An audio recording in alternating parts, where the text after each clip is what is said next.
There are some names in New York City that you just don't say out loud. Not because they're secret. Everyone knows them. You see them on the sides of buildings, on charity galas, on the covers of business magazines. Smiling, generous, untouchable.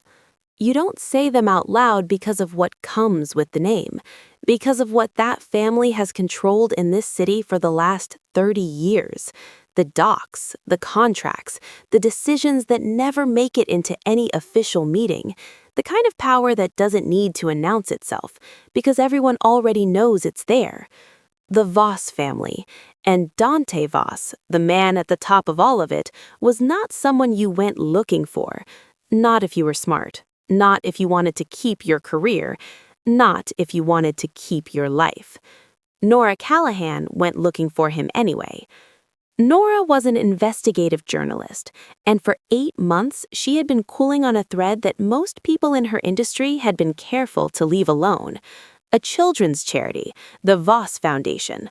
$40 million raised over 3 years in the name of literacy programs for underprivileged kids. Not 1 cent had ever reached a child. $40 million funneled through shell companies, moved through offshore accounts, and disappeared into a system so carefully constructed that on the surface, everything looked completely legitimate. Except Nora had 8 months of receipts that said otherwise. She had brought the story to her editor 3 times. 3 times it had died without explanation. No feedback, no reasons, just gone, like someone had made a phone call and the story had simply ceased to exist. That alone told her everything she needed to know about how deep this went. So on this particular evening, she stopped waiting for permission. She picked up her clipboard, her evidence, and her recorder, and she went to find the most dangerous man in the 5 boroughs herself. Simple plan. 1 quote, 10 minutes, in and out. That was the plan. She found his building on the Upper East Side just as the sun was going down. The kind of building that doesn't need a sign because everyone already knows who lives there. Marble at the entrance, security cameras so discreet you almost don't see them. Almost. She pressed the intercom, gave her name, and the door buzzed open. Now, I need you to understand something before we go any further. Dante Voss is the head of a crime family, not a movie version of one, a real one, the kind that has been operating in this city longer than most people have been alive, the kind where a single phone call can make a problem disappear, the kind where people who ask the wrong questions have a way of quietly stopping asking them. A man like that does not come to his own front door. He has people for that, layers of people, carefully selected people whose entire job is to make sure nothing and no one gets close to him without his full knowledge and approval. So when Nora stepped into that lobby and saw him, standing there himself, alone, watching her walk toward him with that look on his face, her journalist brain filed it immediately. Something was wrong inside this house, something he didn't trust his own people with. He was tall, much taller than his photographs, broad-shouldered, dark suit, and tattooed hands, ink running across his knuckles right up to his cuffs, the kind of man whose presence you feel before he even speaks.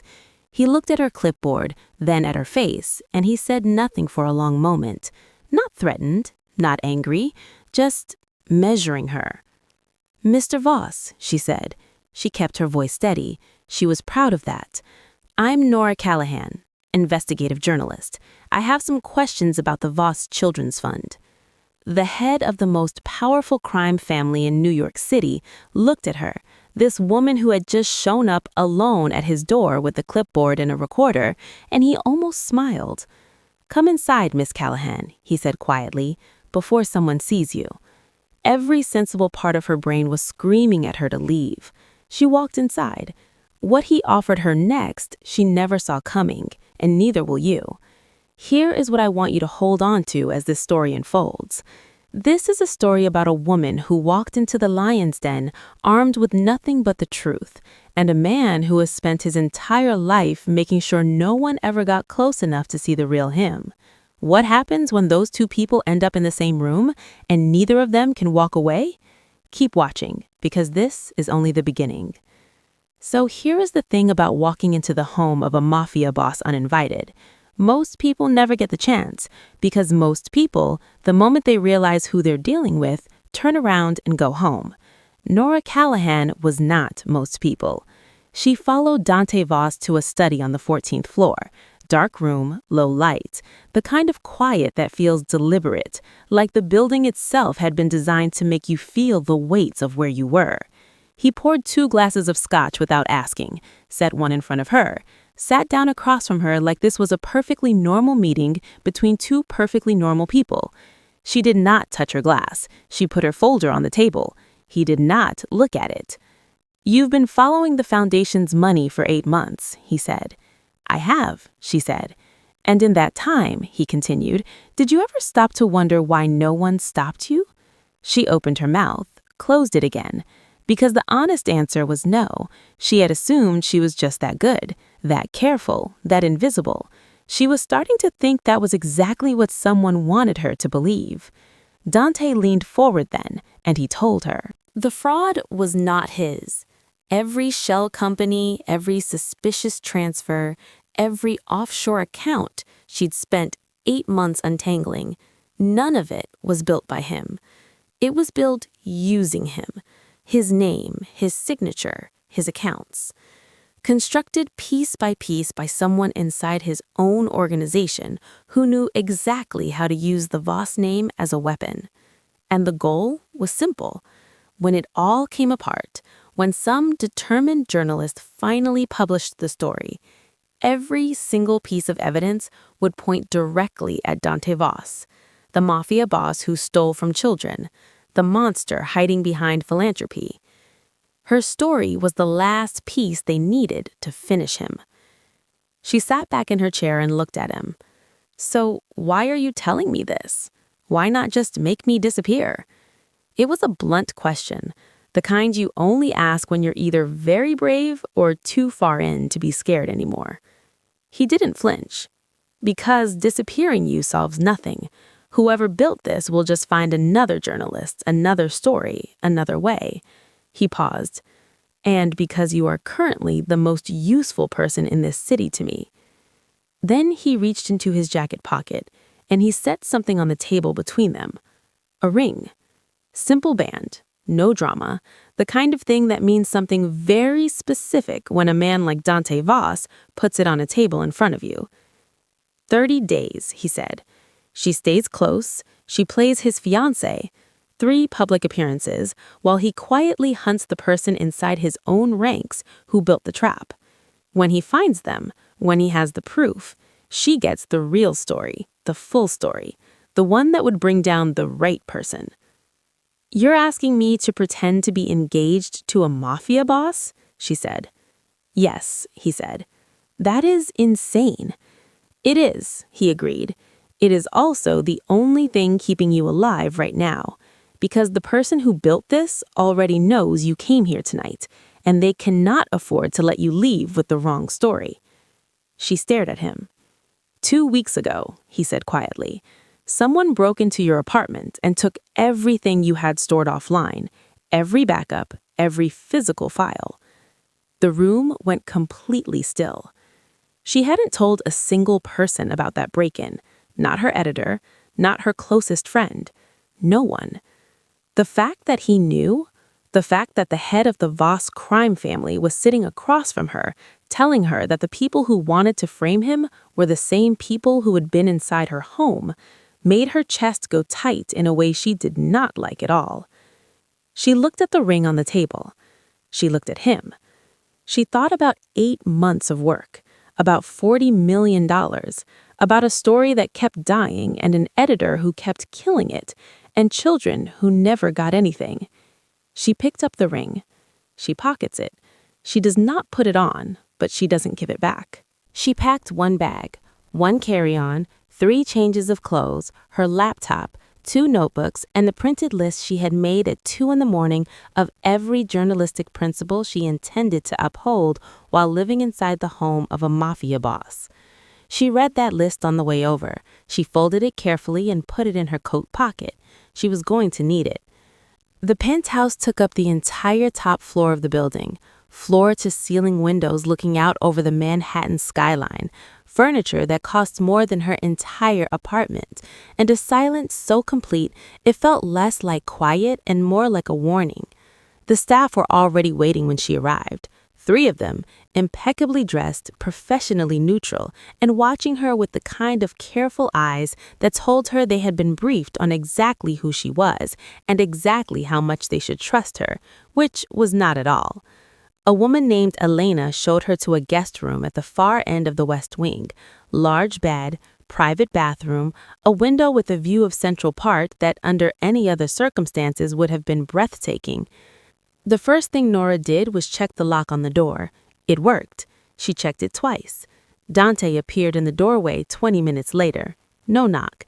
He leaned against the frame with his arms crossed and looked at her unpacked bag on the bed and the notepad she had already opened on the desk, like he was trying to decide whether she was brave or just reckless. "One rule," he said. She looked up. "The East Wing. You don't go in there. Not for any reason, not for any story." She wanted to ask why, of course she did, but she had spent enough time around dangerous men to know that some questions you save for later, when you have more leverage. "Fine," she said. He held her gaze for a moment longer than was comfortable. Then he left.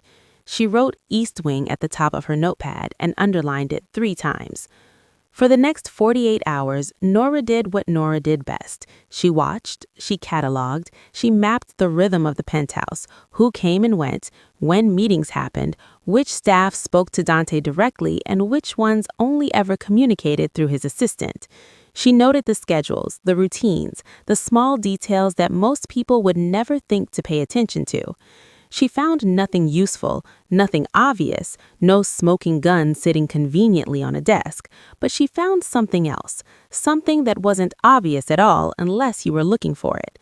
Dante had a cousin, Marco Voss, younger, sharper dressed, the kind of man who smiled easily and often, and whose eyes never quite matched it.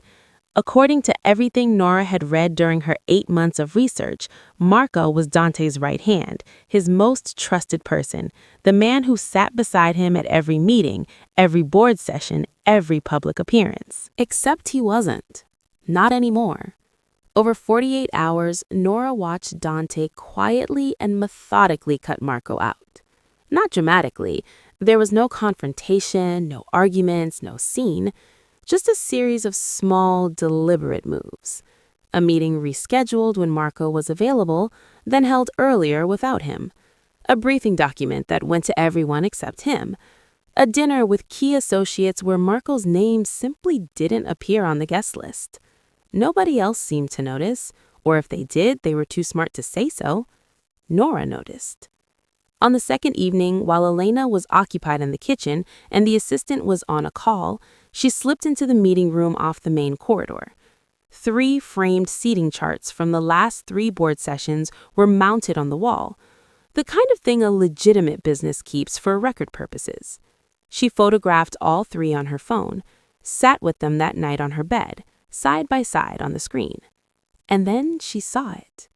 The pattern was so clean, so consistent, so carefully constructed that it could not have been accidental. Someone had been engineering Marco's access to information, feeding it, widening it. Inch by inch over 18 months, Marco had been given a clearer and clearer view of every sensitive operation inside the Voss organization. Not because Dante trusted him more, because someone else did. The pattern she sees stops her cold, because if she's reading this right, Dante isn't just being framed, he's been surrounded. The dress was not hers. Navy blue, floor length, the kind of dress that costs more than 3 months of her rent and fits like it was made specifically for her body, which made her deeply uncomfortable in a way she couldn't entirely explain. Elena had laid it on her bed that afternoon without a word, along with a pair of heels and a small card that said only 7 o'clock. Nora stood in front of the mirror for a long moment. Then she put it on, because this was the job, and Nora, whatever else she was, always showed up for the job. Dante was waiting in the entrance hall when she came out. Black tuxedo, no tie, the kind of effortless that takes a very long time to perfect. He looked at her once, a single, quick glance from her shoes to her face, and said nothing, just held out his arm. She took it, and they walked out into the city together like two people who had been doing this for years. The Metropolitan Museum fundraiser was exactly what you would expect from an event full of Manhattan's most powerful people, all pretending they were there for the art. Champagne, candlelight, women in gowns that cost small fortunes, men in suits making deals under the cover of polite conversation. And in the middle of all of it, Dante Voss, the most dangerous man in the room, with his hand resting lightly on the small of Nora's back. Let me tell you something about that hand. It was completely professional. Just a light, steady presence, the kind of touch that says, "We belong together," without saying a single word. The kind that any observer would look at and think, yes, obviously, that man is devoted to that woman.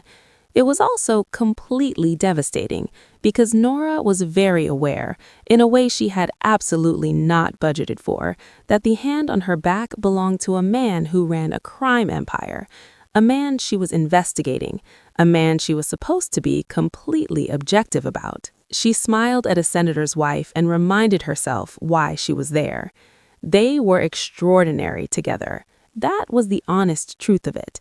Dante knew every person in that room, their names, their spouses, their interests, and he introduced Nora each time with a warmth that felt so genuine it made her skin prickle. She matched him effortlessly, asking the right questions, laughing at the right moments, touching his arm at exactly the right times. By 9 o'clock, 3 society columnists had already filed their pieces. Dante Voss and his fiancée, radiant, perfectly matched, the city's most unexpected love story. Nora read one of the headlines in the car on the way home and felt something complicated move through her chest that she immediately decided not to examine. They rode in silence for a full city block, then another. Outside the window, Manhattan slid past in streams of light and shadow. Neither of them spoke. The space between them on the back seat felt charged in a way that had nothing to do with the deal they had made, and everything to do with the last 3 hours of pretending. It was Nora who broke first. "I need to ask you something," she said, "and I need you to actually answer me." He didn't look at her, just kept his eyes on the city outside. "Ask." The fraud, the shell companies, the accounts, the whole construction of it. She turned to face him. Someone built that from the inside. Someone who knew your organization well enough to move through it without leaving obvious tracks. Someone with access, patience, and a very specific reason to want you finished. She paused. "Who did this to you? Because it wasn't you. I've been through every record. The fraud was built around you, not by you. So who hates you enough, and who is close enough to you to pull something like this off?" He turned then, looked at her for a long moment with an expression she couldn't quite read. Something moved behind his eyes, something careful and old and tired. "That," he said quietly, "is the first smart thing you've asked me." He said nothing else, but his jaw tightened, just once, and Nora, who noticed everything, noticed that too. The call came on a Thursday morning. Nora was in the penthouse kitchen, 3 days into the arrangement, nursing her second coffee and pretending to read the news when her editor's name lit up her phone. She almost didn't answer. Their relationship had been strained ever since he killed her story the 3rd time without explanation, and she had nothing new to say to him that wouldn't end in an argument. She answered anyway. He spoke for 90 seconds. She listened without interrupting, which was not something Nora typically did. By the time he finished, she was no longer looking at her coffee. Someone had broken into her apartment. Not a random burglary. Nothing was taken that a random burglar would want. No electronics, no cash, no jewelry. What was taken was specific, surgical. the kind of targeted that tells you immediately that whoever did it knew exactly what they were looking for and exactly where to find it. The fireproof box under her bed, the one that was never connected to any network, the one that held every physical backup she had, printed documents, handwritten notes, a USB drive she had never once plugged into a Wi-Fi connected device. 8 months of work that existed nowhere else on Earth. Gone. She set her phone down on the kitchen counter very carefully. Then she went to find Dante. He was in the main study, standing at the window with a coffee of his own, looking out over the city the way men like him always seem to, like it belongs to them, and they're simply deciding what to do with it today. She told him, all of it, the call, the break-in, what was taken, what was left behind. And here's the thing that stopped her cold. He didn't look shocked. He didn't look concerned in the way a person looks concerned when they're hearing something unexpected. He looked at her with an expression she had no word for in that moment, but the word she found later, lying awake at 3 a.m, was confirmation. Like a man who had just watched a theory he already held turn into a fact. "You knew," she said. "You already knew this was going to happen." He set his coffee down. "I knew it was possible. I didn't know when." "That is not the same as telling me." "No," he said simply. "It isn't." She wanted to be furious. She was furious. But she also wanted to understand. And with Dante Voss, those two things had a way of happening at the same time. He told her then, fully, for the first time, what they were actually dealing with. This was never just a financial crime. The fraud, the shell companies, the missing $40 million, all of it was construction.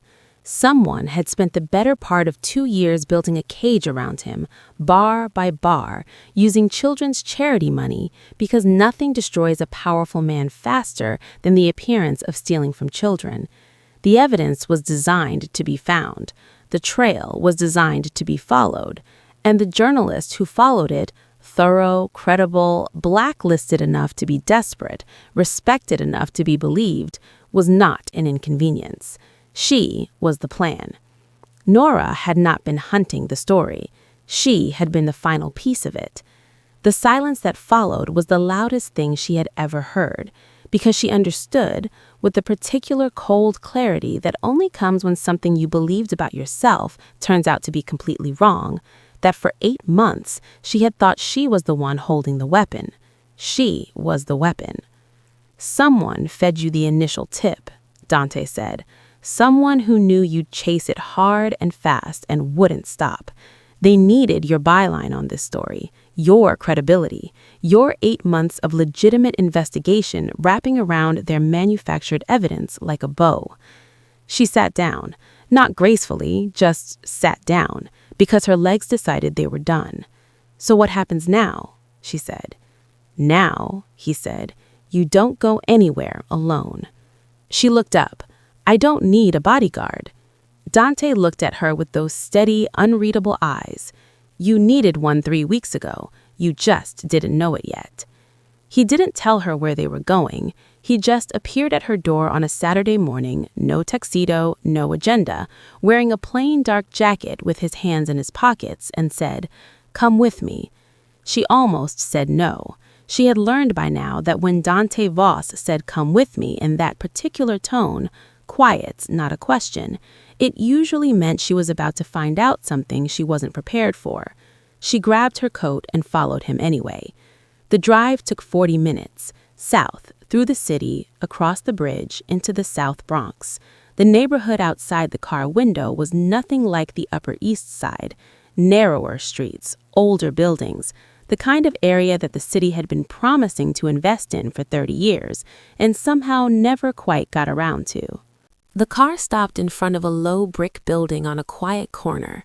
No grand entrance, no sign that would catch your eye from the street, just a small plaque beside the door that read, Rosa Voss Community Center. Nora looked at it, then at Dante. "Your mother," she said. He said nothing, just pushed the door open and held it for her. Inside was a different world entirely. The smell hit her first. Something warm, like food being cooked in large quantities for people who genuinely needed it. Then the sound. Children. Dozens of them in every direction, doing homework at long tables, running through a corridor, arguing cheerfully over a board game in the corner. A woman at the far end of the main room was reading aloud to a group of 5-year-olds who were so completely absorbed they didn't even look up when the door opened. 300 children a week, she would later find out. Hot meals every day. After-school tutoring. A medical clinic that ran on Tuesdays. A roof, and she noticed this specifically because she had grown up in a building where the roof did not always cooperate, that did not leak. Dante walked through it the way he walked through everything, quietly, taking up space without demanding attention. The staff nodded at him. A few of the older kids waved. He waved back with the same hand that signed documents that made people disappear, and somehow that did not feel like a contradiction here. Nora followed him into the gymnasium, and that is where she stopped. In the middle of the gymnasium floor, a little girl, 7 years old at most, missing one front tooth, completely serious about what she was doing, was teaching Dante's driver how to fold a paper crane. The driver was a large, quiet man who had worked for the Voss family for 15 years and had, in that time, done things Nora probably did not want to know about. He was sitting cross-legged on the gymnasium floor, tongue slightly out in concentration, carefully folding a square of yellow paper under the very strict supervision of this 7-year-old who kept sighing at his technique. Nora watched them for a long moment. She did not reach for her notepad. She did not take out her phone. She did not look for the angle or the headline or the detail that would serve the story. For the first time in 8 months, she just stood there and felt something. Dante appeared beside her. Quietly, without looking at her, he said, "The Children's Fund was supposed to build 3 more of these, one in Queens, one in Brooklyn, one in Harlem." He paused. Then someone got there first. She didn't write that down either. She didn't need to. It was already somewhere. It couldn't be taken from her. They stayed for 2 hours. On the drive back, the city outside was turning gold in the late afternoon light, and neither of them spoke for a long time. Then Nora said, quietly, to the window, "I almost published the wrong story." "I know," he said. She turned to look at him. "I still might have to." He didn't flinch, didn't look away. "I know that too," he said. And somehow, that was the most frightening thing he had ever said to her. It was an accident. That is the honest truth of it. Nora was not supposed to find the message. Nobody was. It had been routed through a buried channel inside the Foundation's server, the kind of channel that exists specifically because the person who created it was confident it would never be found. They had been careful, patient, thorough, but Nora had spent 8 months learning the server better than the people who built it, and on a quiet Tuesday night, while Dante was in a meeting she was not invited to, and the penthouse was as close to empty as it ever got, she found a thread she had never seen before. She pulled it, and the whole thing unraveled. The message was encrypted, but not well enough, not for someone who had been untangling financial cover-ups for the better part of a decade. It took her 2 hours to break it open. When she finally did, she sat very still for a long time and just read. The name at the top of the message chain was Marco Voss. The name at the other end was SAC Director Yolanda Reyes, Senior Federal Investigator, the woman who had been publicly building a RICO case against Dante for 3 years, the woman Nora had privately considered reaching out to as a potential ally. They had been communicating for over a year. Now let me make sure you understand what that means, because this is the moment where everything, every piece of this story, snaps into focus all at once. Marco Voss did not stumble onto Nora's investigation and decide to use it. He built it. From the very beginning, before she had written a single word, before she had followed a single dollar, Marco had a plan. He needed a journalist, not just any journalist, a specific kind, someone good enough to be believed, someone desperate enough not to ask too many questions about where the tip came from, someone blacklisted enough that their editor would be grateful for the story rather than cautious about the source.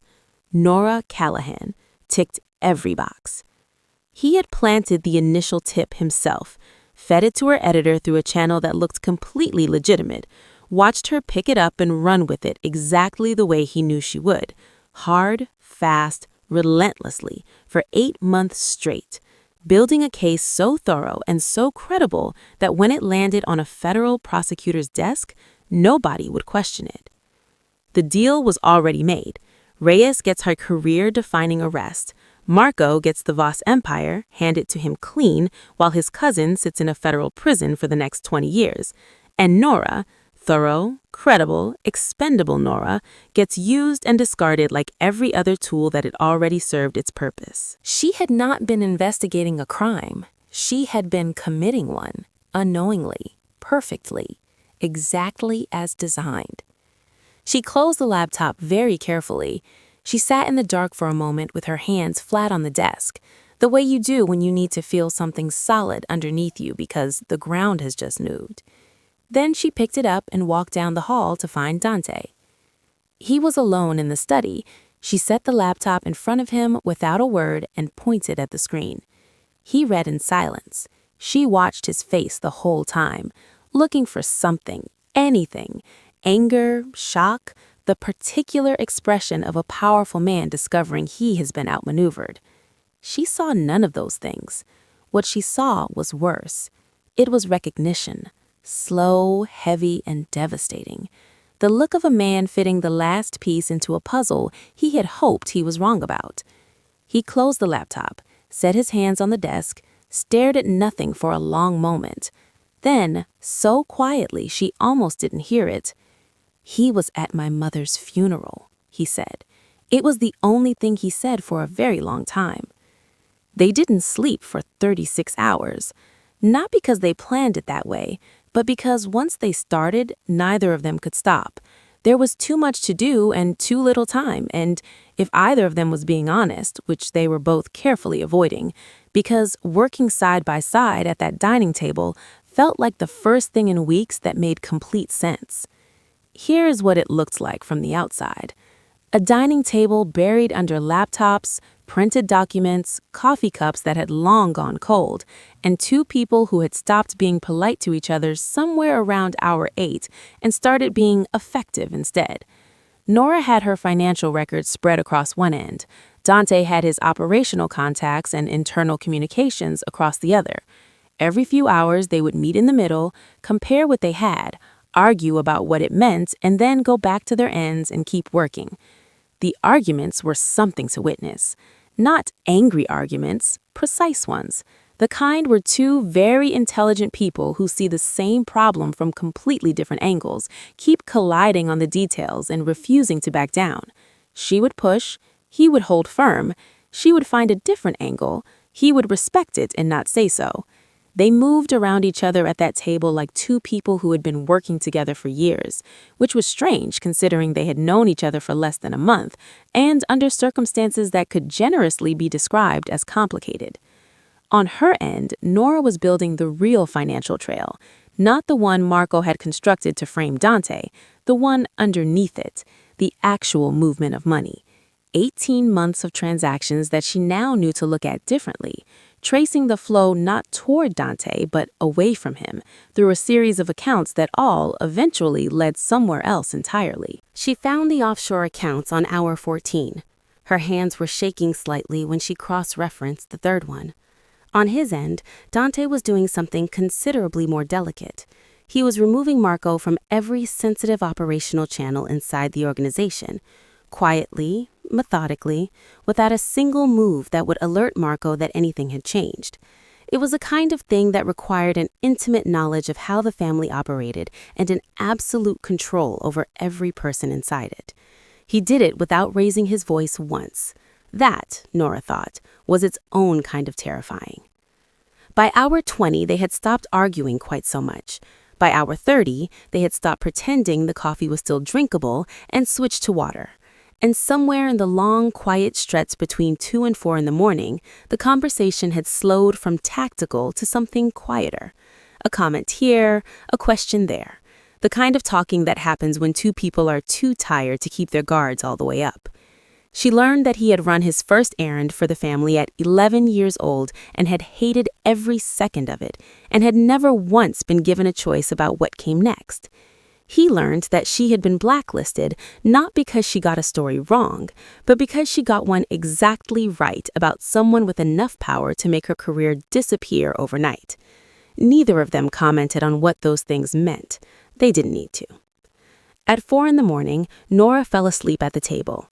Not gracefully, chin dropping, pen still in her hand, cheek coming to rest on a stack of printed bank statements. Out completely within seconds, the way you go under when your body has simply had enough and stops asking permission. Dante looked at her for a moment. Then he stood up, took his jacket from the back of his chair, and placed it carefully over her shoulders. He did not wake her. He went back to his end of the table and kept working. When she woke 2 hours later, the jacket was still there. He said nothing about it. She said nothing about it either, but she did not take it off. They were still sitting there when his phone rang at 6:45 in the morning. He looked at the screen. Something shifted in his face, just slightly, just enough for her to notice. He answered, listened, said 4 words the entire call. When he hung up, he set the phone on the table very deliberately and looked at her. That was Reyes, he said.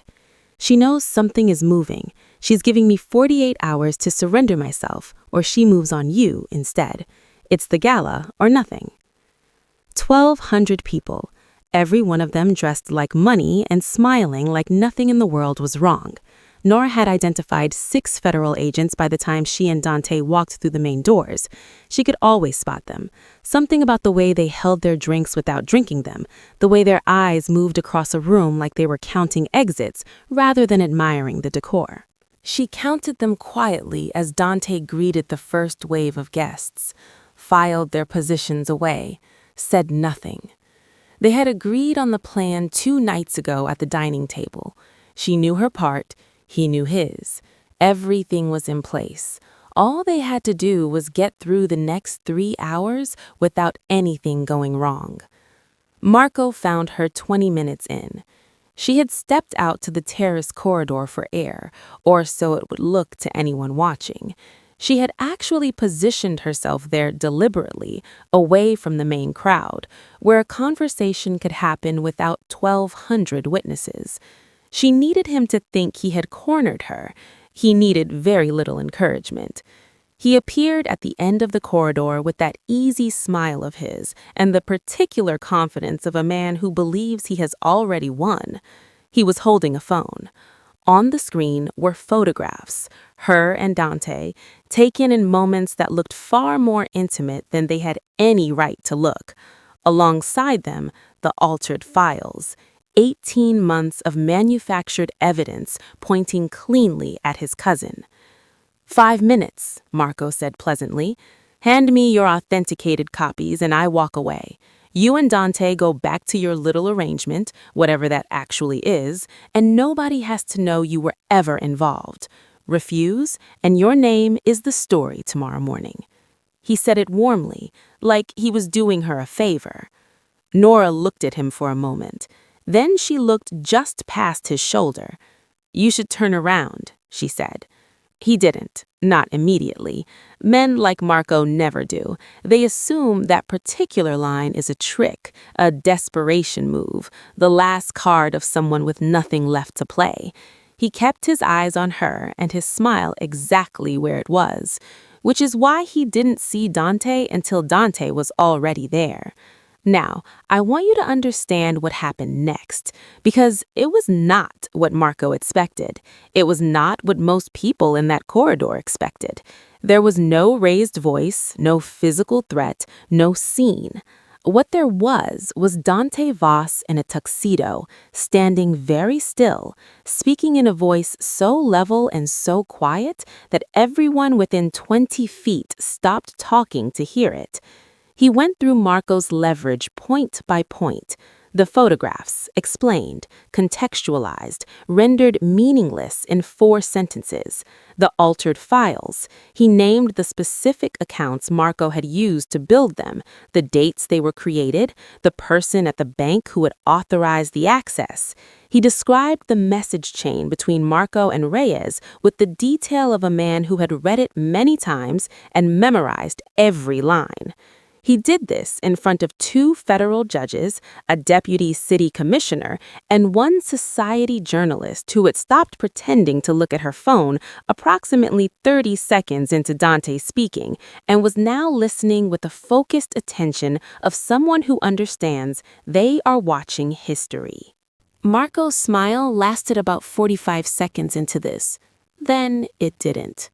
While Dante spoke, Nora had her phone in her hand at her side, fingers moving quietly, calmly, sending the authenticated file package, the real one, the complete one, the one that traced every dollar back to Marco and every communication back to Reyes, directly to the deputy director of the FBI's Organized Crime Division, the one person in the entire federal system that Marco, in 18 months of careful planning, had somehow never thought to buy. It took 11 seconds to send. 40 minutes later, Marco was escorted out of the gala by 2 men so discreet that 3 separate guests would later say they hadn't noticed anything unusual at all. The orchestra kept playing. The champagne kept flowing. 1,200 people kept smiling like nothing in the world was wrong. Dante found her on the edge of the dance floor. He didn't say anything. She didn't either. There was nothing left to say that the last 30 days hadn't already said for them. The music played. Neither of them spoke. And then his hand found hers, not for the cameras, not for the performance, not for the deal, just because it did. 6 weeks is not a long time. In 6 weeks, a city barely blinks. The traffic keeps moving, the restaurants stay full. The same conversations happen in the same boardrooms and the same coffee shops, and nobody walking down Fifth Avenue looks like they know that something underneath this city just shifted permanently. But it had. Marco Voss and SAC director Yolanda Reyes were under federal indictment within 10 days of the gala.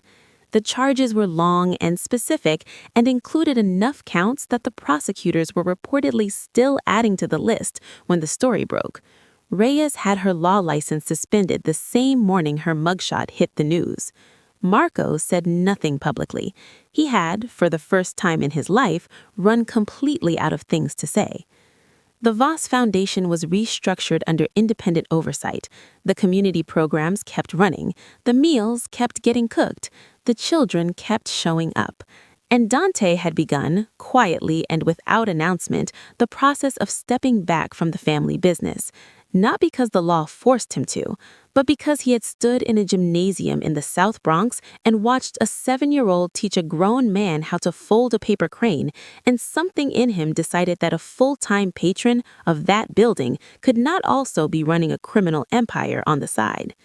The story ran 5 weeks after the gala, not under Nora's name. She was too close to the source, and the truth mattered more than her credit. She sat in the 3rd row at the Journalism Awards and watched someone else accept the national award for the story she had built from nothing.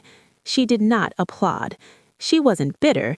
She just couldn't quite make her hands do it. She went back to her office. On her desk was a key and a note in handwriting she recognized immediately. She read it once, then again. The community center needed someone to tell its story.